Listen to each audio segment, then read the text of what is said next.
హల్లెలూయా. అలా నమ్మిన ప్రతి ఒక్కరికి ఏమిస్తాడు దేవుడు? రక్షణ అనే హెల్మెట్ ఇస్తాడు.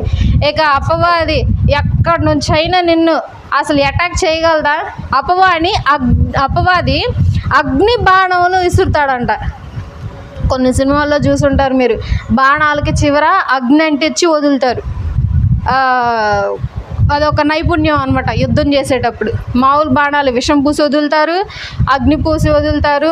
సో ఈ అగ్ని బాణాలు మన మీదకి విసిరేటప్పుడు ఇలాంటి మనం ధరించుకొని ఉంటే, దేవుణ్ణి నమ్మితే దేవుడు మనకేమిస్తాడు? రక్షణ అనేటువంటి హెల్మెట్ ఇస్తాడు.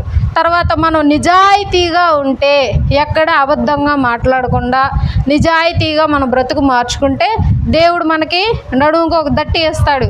చక్కగా అది మనల్ని కాపాడిద్ది.